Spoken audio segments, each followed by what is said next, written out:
Halo, selamat datang di Generasi Mecin. Hari ini, saya sepanjang jalan deg-degan karena di Jakarta udah mulai berlaku tilang elektronik, ada kameranya gitu. Jadi tadi sepanjang jalan, ini ada kameranya nggak ya? Takut salah, takut ditilang. Nah, hari ini saya mau ngobrol-ngobrol dengan narasumber saya, ngebahas kira-kira efektif nggak ya dengan berlakunya tilang elektronik untuk kendaraan motor atau roda 2 di Jakarta. Ya, nonton Generasi Mecin hari ini. Udah pada di dalam kayaknya nih. Ya, dalam dulu ya. Aman lah ya. Oke, kita masuk ya.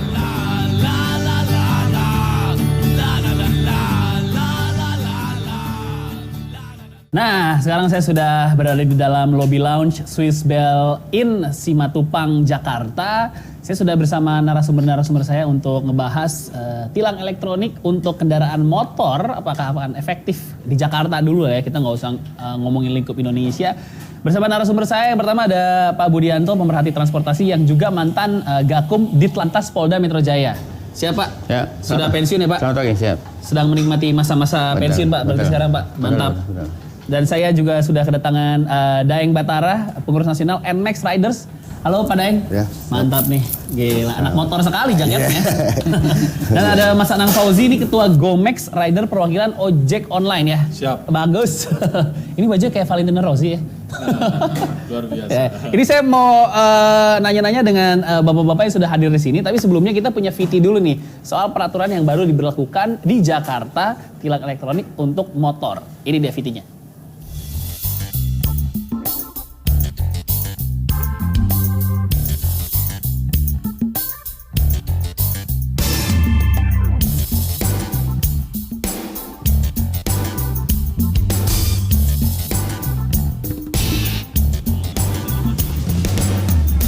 Petugas Ditlantas Polda Metro Jaya terus memberikan sosialisasi kepada para pengendara di kawasan Sarina, M. Tamrin, Jakarta Pusat, Senin pagi. Tanya itu, petugas juga terlihat memberikan brosur edukasi tentang ETLE kepada pengguna roda 2. Tilang elektronik atau Electronic Traffic Law Enforcement bagi pengendara sepeda motor yang melanggar lalu lintas sudah efektif berlaku sejak 1 Februari 2020 kemarin. Terhitung dari tanggal 1 hingga 2 Februari 2020, tercatat sudah sebanyak 341 pengemudi motor terekam ETLE melanggar lalu lintas. 171 diantaranya pelanggar roda 2 yang melintasi di jalur busway. Dalam tanggal 1 sampai dengan tanggal 2 kemarin, sejumlah 341 pelanggar. Dari 341 pelanggar, itu 171 itu adalah roda 2 yang melanggar di jalur busway. 171. Kemudian yang 6 tidak memakai helm, sisanya adalah pelanggaran yang lain untuk roda 2. Dengan diberlakukannya tilang elektronik ini diharapkan para pengendara bisa lebih tertib dengan menaati peraturan yang ada demi keselamatan bersama. Muhammad Eri Mustafa, JAK TV.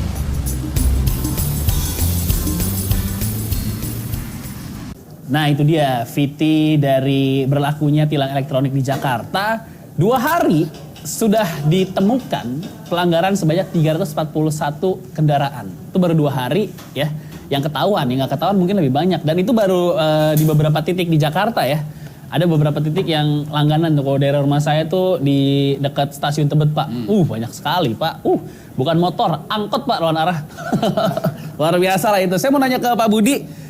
Sebenarnya mobil kan udah diberlakukan tahun lalu lah ya.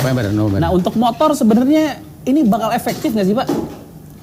Jadi gini, sekarang kan pelanggaran lalu lintas itu sudah begitu masifnya ya, termasuk juga pelanggaran yang dilakukan oleh kendaraan roda 2. Ini sebetulnya amanah undang-undang, itu sesuai dengan pasal 272 Undang-Undang Nomor 22 2009 tentang lalu lintas dan angkutan jalan, bahwa dalam rangka untuk mendukung penindakan terhadap pelanggaran lalu lintas bisa menggunakan alat elektronik itu. Karena bahwa dengan pelanggaran yang begitu masifnya, kemudian kalau kita mengedepankan cara-cara konvensional, saya kira sudah nggak efektif lagi. Coba, kalau cara pelanggaran sudah begitu masif, kalau cara-cara konvensional kan begitu banyak tenaga yang harus dilibatkan. Kemudian juga tidak bisa bekerja 1 kali 24 juga. Kemudian juga validasi daripada data juga, akurasi data juga nggak bisa kita jamin juga. Dengan cara-cara menggunakan elektronik, kan pertama bahwa sisi tersebut itu bisa bekerja mendeteksi pelanggaran secara otomatis selama 1 kali 24 jam. Ya. Kemudian sisi tersebut itu terconnecting dengan back office yang ada di RTMC. Jadi pelanggaran bisa tercapture banyak maksimal, dan mereka juga karena alatnya itu robot, bekerja seperti robot, itu kan berarti 1 kali 24 jam. Oke, ini secara efektif ya lah ya. Efektif. Tapi secara biaya kan justru juga akan lebih mahal. Karena sekarang baru di beberapa titik kan untuk Ya, yang itu 1 baru dulu kan. koridor 6 sama Sudirman Iya. Sudirman Tamrin. Ya kalau kita berbicara cost memang ya cukup mahal, tapi kalau kita lihat daripada efektivitas daripada penggunaan, saya kira sebanding juga gitu. Oke. Karena di samping mungkin efektif, karena itu juga mengandung suatu nilai deterrent effect. Karena kalau di masing-masing ruas penggal jalan yang mungkin rawan dengan pelanggaran kemudian dipasang CCTV, itu ada nilai deterrent effect yang maksimal karena mereka merasa terawasi. Kalau dari indikatornya tilang elektronik mobil, berkurang nggak jumlah pelanggarnya dengan adanya tilang elektronik mobil ya? Kita ngomongin mobil dulu, berkurang nggak dari tahun kemarin? Secara otomatis lah, ruas-ruas penggal jalan yang diperlakukan penegakan hukum dengan sistem ETLE pasti ada suatu penurunan pelanggaran. Tapi ruas-ruas jalan yang dipasang CCTV, misalnya di Sudirman Tamrin, pada saat awal-awalnya ada sampai turun 44,22%. Kemudian untuk sepeda motor di satu ruas penggal jalan satu hari udah berapa? Udah kelihatan. 342 hari. Udah kelihatan. Itu bahkan baru ruas penggal jalan tertentu, baru Sudirman Tamrin sama di koridor 6 itu. Oke, ini Mas Anang selaku Ketua Gomex Rider mewakili ojek online yang memang sehari-hari berapa jam di jalan berarti Mas Anang biasanya? Kalau saya pribadi itu bisa 12 sampai 14 jam satu Wow, hari. naik motor tuh Pak? Siap. Luar biasa. Nah, karena tadi saya bilang ojek online itu cenderung banyak melakukan kesalahan, Pak. Jadi saya setuju banget. Oh, memang Pak. sudah mengiyakan ya? Iya pasti, lawan arah. Kalau ojek online yang terdaftar di Jakarta tuh berapa banyak sih Pak sekarang?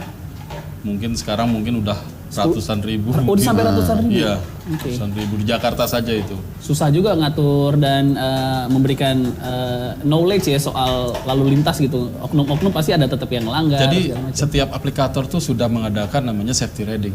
Oh udah ya? Sudah, setiap aplikator sudah mengadakan safety riding. Tinggal kembali ke pribadinya driver ini. Oke. Karena adanya tilang elektronik ini sangat membantu dites kejujuran juga secara tidak Oke. langsung. Mas Anang udah ngelewatin jalur-jalur yang ada tilang elektronik? Alhamdulillah sudah. Jadi agak waspada atau? Sebetulnya masalah safety juga sih Om, ada elektronik tilang itu. Ya. Karena kebanyakan kita tuh penumpang juga maunya cepat, jadi lampu merah kadang-kadang terabas. Itu permasalahannya. Di lapangan kita gitu, kadang-kadang kita mau Minta buru-buru ya? ya, kadang-kadang kita mau tertib lalu lintas tapi penumpang Pak minta cepat. Itu dilema juga. Nanti kalau kita nggak turutin dia komplain. Dapat bintang 1 deh.